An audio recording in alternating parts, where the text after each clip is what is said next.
Hello, Cancer. Happy birthday if you are Cancer Sun. Happy new solar year to you, Cancer risings, Cancer moon placements. Wherever Cancer is in your chart, welcome. This is a new cycle beginning for you. So as we move into Cancer season, we have a lot of energy in Cancer. We have Mercury, Venus, and the Sun all occupying your sign. This is symbol of a sense of a kind of new beginning when it comes to how you're feeling yourself right now. This is a great time for you to check in with your personal style, your aesthetic, how you present yourself in the world, and how you are feeling free and supported to present yourself, whether this has to do with your dress and your adornment, whether this has to do with your speech and communication, or other aspects of your creativity and personal expression. This is a season that is asking you to be bold and courageous, and also to invest yourself in what you really value. And so if you know that you value authenticity and sincerity, then this is a time to double down on your own efforts to be authentic and sincere. If you know that you value playfulness and spontaneity, then this is a time to make sure that you are finding avenues for playfulness and spontaneity in your day-to-day. When it comes to your life path, I really want to encourage you to keep aligning with your spirit and with your heart.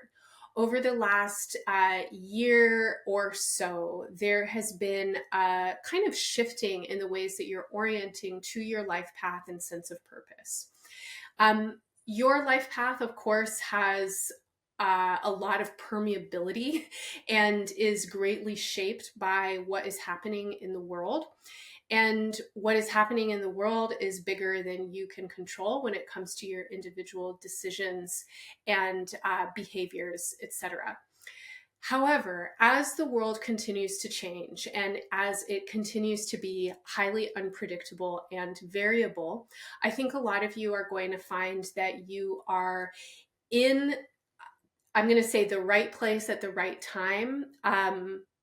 The use of the word right is up for discussion right now. We could examine what that means. But my feeling is that you have been preparing for where you'll be arriving. And a lot of you are finishing a really significant cycle of growth here. And it depends a little bit on how old you are. But if you're old enough to think back about 30 years, 25 to 30 years, you might consider what you have been cultivating and developing over the course of this time, and how at this point in your life, there may be a synthesis or integration of these lessons that is bringing you to a stage that isn't necessarily a final kind of completion, but is completion of a particular question that you may have had, or an attitude that you were exploring, or a particular ideal or goal that was important to you at some point and now may have evolved remarkably. And it feels like you are still climbing the mountain, but you are close to reaching a viewpoint. And when you get to that point, you're going to see a new horizon. And the new horizon will start to present itself to you next year and in 2026. And at that point, your life path is going to be changing in some really important ways. And what will be called forth from you at that time is being seeded and developed right now, even though it's still kind of in an unknown and invisible place. So Cancer, it is really important for you, definitely in Cancer season, but throughout the course of the next couple of years of your life, to continue to really feel into your highest truth and where you feel yourself being called in a big way. And when I say a big way, I am talking beyond specific goals. I'm talking beyond ideas of milestones in your life. I'm definitely talking beyond job descriptions or relational analyses or something like that. I am speaking to your soul right now. I'm speaking to the feelings that you want to be cultivating as a person who is involved in crafting the world around you and in participating in the making of lineage and legacy and family. And you can take those words and expound upon them, expand them, blow them up, and make the meaning that's meaningful for you. Over the course of Cancer season, I think you're going to have a lot of opportunities to feel into what you have developed when it comes to your needs for self-care, containment, and boundaries, especially in your relationships. Accountability, trustworthiness, reciprocity, mutuality, and vibes. You know at this point what doesn't work for you. You've had some really important lessons in the recent past. Even the not so recent past, you might think about the last 10 to 15 years of your life, what you have been navigating when it comes to relationships. You are done with particular chapters of relationships. You are done with particular behaviors, vibes, levels of not being accountable, and I would say a kind of misinterpretation of certain commitments. At this point in your life, you have a much more nuanced understanding of what you need when it comes to relationships. And I'm going to say that that's across the board. It certainly includes intimate partners and important one-on-one relationships, but it definitely includes all other levels of relationship, family, friends, colleagues, larger community, etc. You are looking for resonance right now. You're looking for emotional, vibrational, psychic, and spiritual resonance. Now, you can't necessarily recognize that resonance unless you are attuning with it beyond the human realm. And that means in your spirit, in your relationship to the earth and to the environment, and also in the ways that you relate with spirit in the larger sense of the word. However you connect with God, divinity, intelligence, synchronicity, whatever you think creates the sublime and exquisite unity that planet Earth in its naturalness represents. That creative pulse and intelligence is so wise. And the feeling that I have for you right now is that you are really trying to tune in with your organic intelligence. This is your bodily intelligence, your somatic intelligence, and your spiritual intelligence.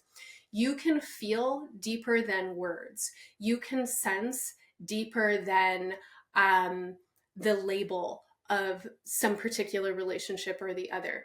So your job right now through Cancer season is to continue to align yourself with deep self-care and self-love in the ways that allow you to be sensitive and attuned with your environment, and that includes other living beings, and then to relate with those other beings in ways that contribute to the well-being of your own body, your spirit, your mind, your heart, and the environment that's around you. Your growth over the course of Cancer season, especially as we get into the month of July, is really about your values.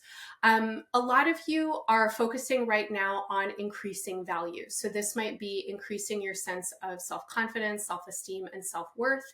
It might be understanding and clarifying what your values are for your life and in the world. And then again, seeking to identify and relate across those kinds of streams of resonance. And many of you are also focusing right now on resources. This definitely includes money as well as other material resources.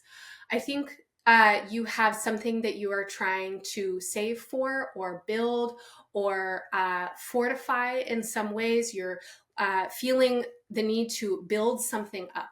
So whether this is the building of your self-confidence and your self-love or the building of your bank account, either way, I'm going to say there needs to be a concentration and an orientation on your purposefulness. And again, aligning yourself in integrity with your environment and with the energetics of your environment so that you are contributing to greater well-being.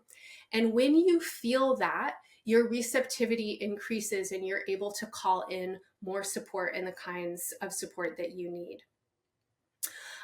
Towards the very end of Cancer season, we have a kind of acceleration of energy that for you is bringing a lot of activity into your unconscious and subconscious spaces. This may be a period of time when your dreams become a lot more active, especially around the full moon on July 21st. But over the course of the next couple of months until early September, there's an influence that is creating the potential for a lot of new ideas and access to what I'm going to say are like psychic impulses. So you can use this energy really skillfully by connecting with your curiosity and allowing spontaneous curiosity to lead you in new directions. This is an amazing influence for practices like bibliomancy. So if you have texts or books that you feel have been important guides for you, or maybe ones that you want to spend some more time with, like that book on astrology that you have just sitting on your table and maybe haven't picked up, or your oracle deck or something like that, this would be a great time for you to just practice opening a page intuitively and connecting with the text that's there.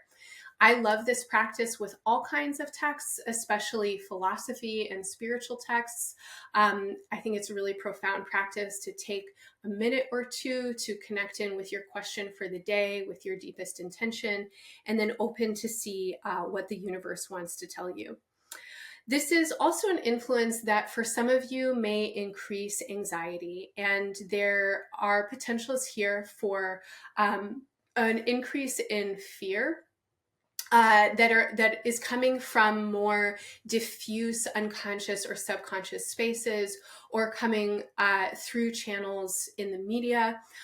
You want to be particularly careful from now through September around what you consume when it comes to media and information. Make sure that you are getting a diversity of informational sources, and that if something is compelling you, that you put in the effort to try and understand multiple viewpoints around it. Also, make sure that you are not overfeeding your fears. So I certainly don't want to encourage people to sweep things under the rug and ignore them, especially when it comes to fear and anxiety. That can sometimes make it worse. My suggestion is to acknowledge as best as you can what you're feeling, to actually try and turn towards it consciously. Practices that I think are helpful are sometimes characterizing the fear. For example, if you're having some anxiety come up, you might spend some time breathing, connecting with your body, and imagining what posture your body might take if you were really to express that anxiety. When you see that posture come forward, notice, how does your face look? What's happening in your eyes? Notice your central body, your spine, your heart, your organs, your limbs, etc. When you feel into that shape, then imagine how many times in your life you may have felt that shape, and what is the youngest, earliest memory that you have of that shape being created.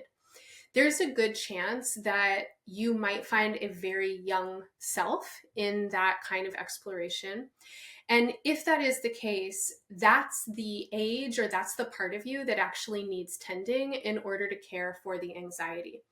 So it will do more to relieve your anxiety to be with that little part of you than it will to try and just stay in your idea of an adult self, where you're using logic or something like that to make sense of what it is that you're feeling.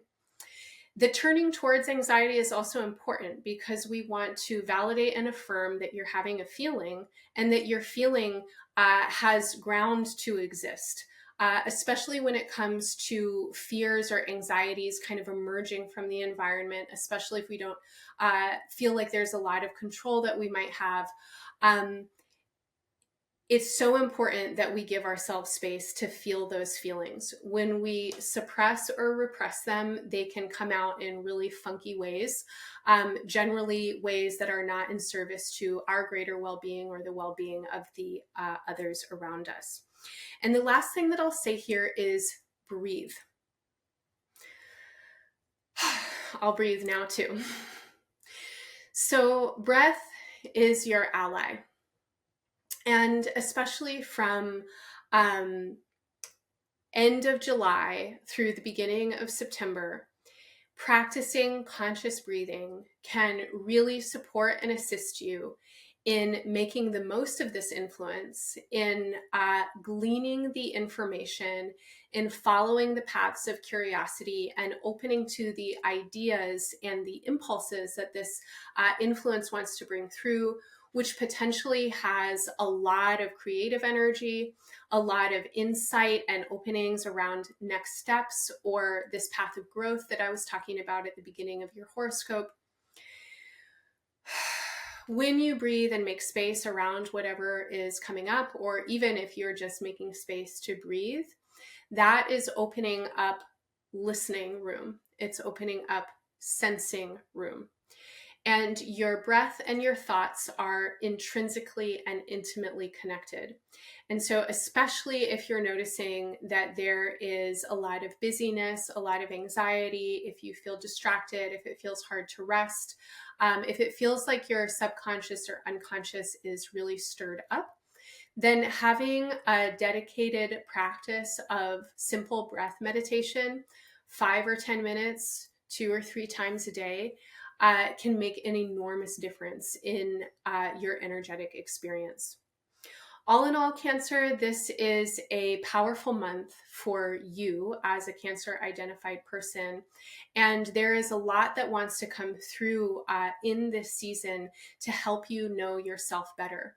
So I hope that this horoscope is in service to your deeper self-knowing, to your happiness, contentment, and success. And please take time and space over this season to breathe deeply, to extend gratitude and appreciation to yourself, especially for the ways that you've matured and developed in your relationships, and to touch in and clarify your commitments when it comes to your path and your spiritual growth.